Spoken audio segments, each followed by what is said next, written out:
kulanti wanaagsan saaxiibayaal soo dhawaada waxaan muuqaalkan ku dul istaagi doonaa qaabka madaxweyne xasan loogu soo dhaweeyay magaalada Kismaayo maanta. Madaxweyne xasan magaalada Kismaayo ayuu maanta gaaray.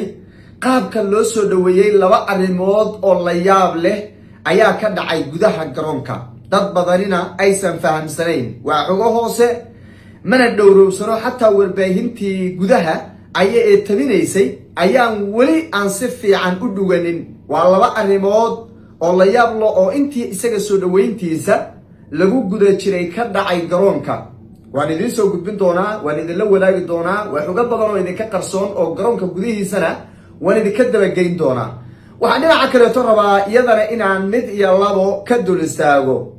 madaxweynaha qaranka Soomaaliya wuxuu maanta ku dhacay hanaan dhaawacaya garsoorka iyo maxkamadda iyo xeer ilaalinta Soomaaliya ayuu ku dhaqaaqay. waxaan ogsoonayn Axmed Madoobe inuu ahaa nin eedaysana ah. maxkamadaha gobolka Banaadir iyo xeer ilaalintuna ay u soo jireen warqad soo qabasho. haddaba warqadii soo qabashada ahayd ee maxkamadihii iyo xeer ilaalintu ay qoreen miyaa laga laabtay mise iyadoo laga laabanin buu madaxweynuhu Kismaayo iska imaaday? shalay wixii Axmed Madoobe lagu eedeynayayse maanta maxaa lagaga gaashaamanaya? mid keese eedaysana ah maanta Axmed Madoobe iyo Xasan Sheekh Maxamed madaxweyne xasan mid kee eedaysana ah? maxay tahay sababta iyadoo oo maxkamadihii iyo xeer ilaalintii wixii ay qoreen aan laga laabanin madaxweyne xasan uu la kulmay oo waliba gurigiisa ugu imaaday Axmed Madoobe? waa arrin dhaawacaysa xeer ilaalinta ama hanaanka garsoor ee Soomaaliya. iyadana waa soo qaadan doonaa. haddii ay jirto in laga laabtayna iyadana waa idinla wadaagi doonaa.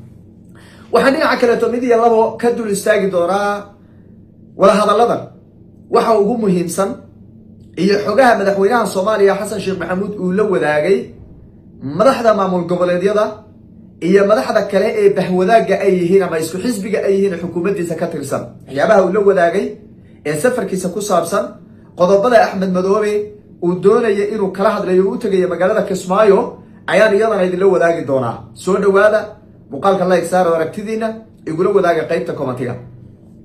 aan ku bilaabay madaxweynaha Soomaaliya Xasan Sheekh Maxamuud maanta wuxuu gaaray magaalada Kismaayo. magaalada Kismaayo waxaan ogsoonahay in wax xasan laga jecel yahay ama lagu jecel yahay inaan lagaga dhawaaqi karin amaba aysan shacabku ku dhiiran karin. balse waxaa dhacay maanta waxa Axmed Madoobe uu la yaabay.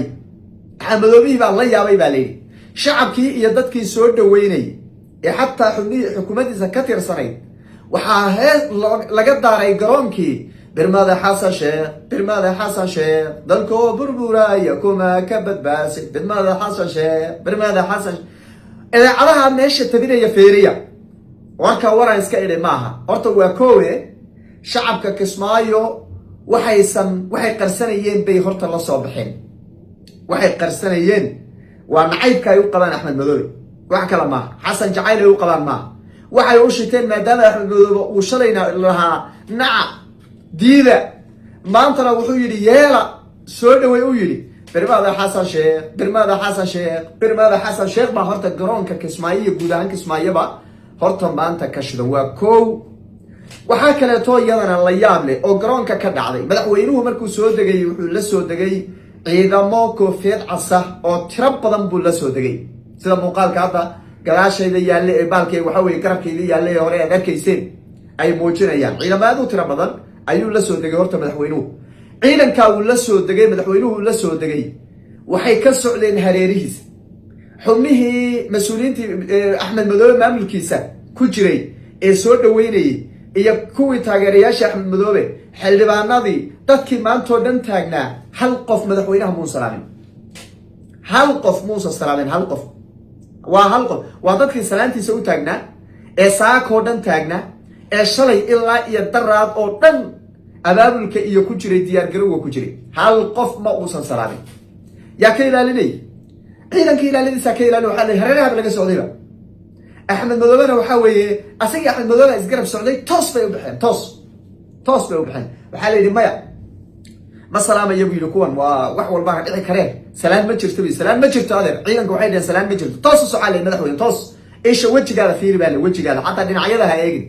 taana iyadana waa mid kale وقع قادي شعبكي مانتو دان اي وشدنا درمدا حسن شيخ ويه arrimahaas horta waa arrimo qarsoon oo maanta meesha ka dhacay warbaahintu wali uma soo jeedsanin gudaheeda tabinaysa laakiin anaga banaan joog ka ahayn oo bulshada gaarsiinayna midda horta labadaasi horta arrimood waa arrimaha garoonka ka dhacay madaxweyne xasan waa soo gaaray guriga martida ayaa la geeyay halkaas lagu ilaalinayaa ciidamo tiro badan oo kuwa shalay la yimid waxa weeye isaga uu soo tirsaday iyo kuwa maanta uu la socday iyo kuwa dhar cad ah oo si gaar ah u tababaran Nuuruddin Xaaji Taliyaan nabad sugidda sirdoonka qaranka dalka Kenya uu geeyay maadaama isagu uu hormuud ka ahaa wada hadallada una u damaanad qaaday in amnigiisa uu sugayo iyo ciidankii amisom naftirkooda oo qayb ah ayaa amniga aad u sugaya marka amnigu waa adag yahay baqitaan weyn madaxweynaha waxa weeye loo baqi maayo taasina iyadana waa mid guriga martiduna jooga wada hadallada waxyaabaha ay ku saabsan yihiin waa madaxweyne xasan xog uu bixiyay wuxuu sheegay